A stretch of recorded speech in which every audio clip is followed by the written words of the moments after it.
Assalamualaikum warahmatullahi wabarakatuh. Waalaikumsalam warahmatullahi wabarakatuh. Perkenalkan, nama saya Rukiansyah. Saya perwakilan dari kelompok 4 MKWK Pancasila. Ingin mewawancarai Pak Rusmas sebagai salah satu staf di kantor Lurah Cawang ya, Pak. Sebelumnya saya ingin menanyakan, menurut Bapak korupsi itu seperti apa sih, Pak? Seperti yang kalian tahu aja ya, Ya. kan ada beberapa macam seperti kolusi, korupsi, nepotisme. Salah satunya yang kita sering sebut atau yang digaung-gaungkan itu korupsi. Biasanya sih kalau tidak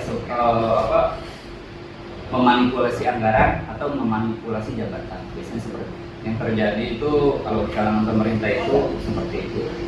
Jadi kalau untuk korupsi secara umum itu bisa disebut juga kolusi, korupsi, dan nepotisme.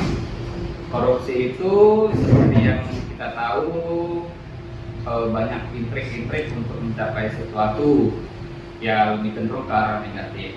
Kalau untuk kolusi dan nepotisme itu ya biasalah permainan-permainan belakang. Itu seperti itu. Yang seperti ya kita yang umumnya aja, bahasa umumnya seperti itu. Kalau untuk korupsi ya lebih cenderung ke arah negatif. Dan selanjutnya, kerugian untuk negara itu seperti apa sih, Pak? Kerugian ya justru dalam hal kalau untuk dana ya banyaklah, seperti jalan misalnya yang seharusnya untuk 10 tahun karena memang dikorupsi alat-alatnya atau spek bahannya bisa 2-3 tahun udah rusak.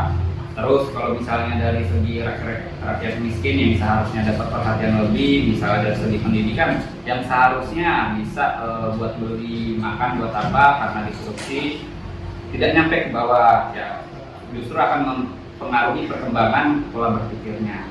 Tuh. Ya banyak sih kerugian-kerugiannya, ya salah satunya itu. Oke. Nah, untuk pertanyaan selanjutnya, bagaimana sih cara mengatasi korupsi itu untuk Bapak? Kalau untuk bagaimana cara mengatasinya ya ini kan sebenarnya kalau untuk Indonesia ini kita masalahnya kompleks. Jadi dari bawah sampai atas itu semua masyarakat itu menikmati yang namanya korupsi. Tapi kadarnya berbeda-beda. Kalau contoh ya dari kita aja lah, kebanyakan ya mundur waktu, telat segala macam itu bisa juga disebut korupsi, tapi gak bisa kecil. Dan yang paling aktif dan parah itu ya kalau udah dilakukan oleh pemerintah, kayak yang tadi misalnya memanipulasi angka-angka yang seharusnya tidak diberikan malah dikeluarkan, yang seharusnya tidak perlu malah diperlukan untuk kepentingan organisasi atau individu tertentu. Kalau untuk penanganannya karena ini kompleks ya mungkin dari keluarga dulu, ya contohnya diajarin yang namanya tata tertib, bersahabat segala macam, dikasih tahu anaknya atau saudaranya bahwa hal yang bukan haknya itu tidak perlu diambil atau dikejar, karena memang korupsi itu kan lebih besar itu pengertiannya mengambil hak orang lain atau memanipulasi data untuk keperluannya. Jadi kalau untuk solusinya ya paling untuk saat ini dari keluarga dulu diajarkan tata tertib, diajarkan bersahabat segala macam, dan yang paling penting itu jangan sampai mengambil bukan hak yang semestinya gitu. Jadi bukan mengambil hak orang lain lah gitu. Paling itu aja untuk saat ini ya, secara kompleks. Ya.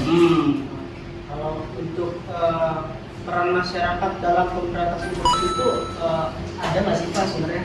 Ada, justru kalau dari peran masyarakat ya yang pertama, sekarang kita tahu yang namanya korupsi itu dari kalangan bawah sampai atas. Contohnya dari pemilihan RT.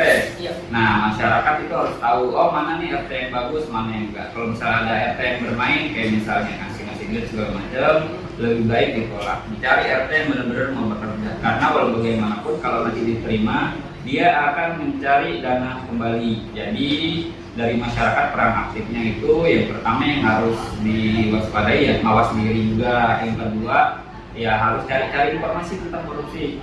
Yang ketiga ya harus bagaimana caranya tahu kemana harus melapor. Jadi seperti itu. Untuk selanjutnya kan bentar lagi kita menuju Indonesia sorry Pak, generasi emas. Oh, Iya, iya, 2045 Oke, ya. Nah, lalu bagaimana solusinya untuk mencegah agar tidak terjadi kembali di generasi berikutnya? Biasanya buah itu berdasar dari akar. Akar itu berdasar dari sumber energi, misal dari air, pupuk segala macam. Biar pupuknya bagus, biar buahnya bagus, ya balik lagi ke keluarga. Yang pertama ya banyak-banyak kembali lagi ke agamanya. Yang kedua belajar, yang harus ditekankan itu sabar. Itu yang ketiga. Yang keempat ya balik lagi, jangan mengambil haknya. Dan yang terakhir, untuk meminimalisir korupsi, jangan terlalu cinta terhadap dunia, karena sumber korupsi itu cinta yang berlebih terhadap dunia. Kalau itu udah bisa ditangani, minimal kalau untuk menghilangkan itu mustahil. Sama dunia itu terus berputar, dunia itu terus berjalan. Minimal kita bisa minimalisir. Yang misalnya ada koruptor 100, ya minimal 50-40 lah. Dengan cara apa itu?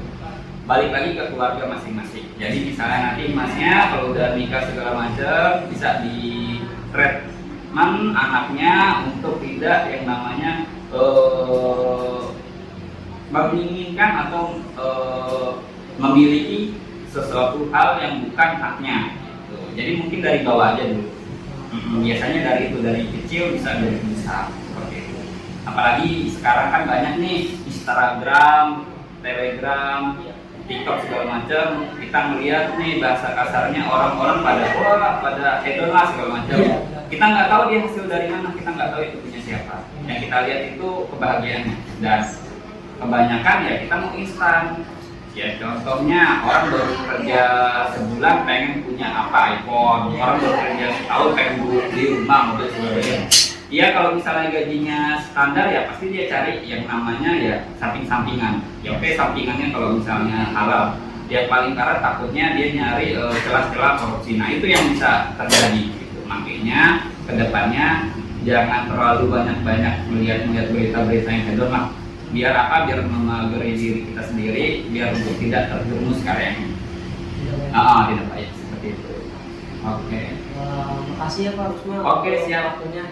Siap. Saya tarik kesimpulannya untuk kawan-kawan. Jadi intinya untuk mengatasi korupsi itu ya balik lagi ke diri masing-masing dan masyarakatnya. Secara fundamentalnya ya keluarga kita dulu lah, di lini masa yang paling kecil.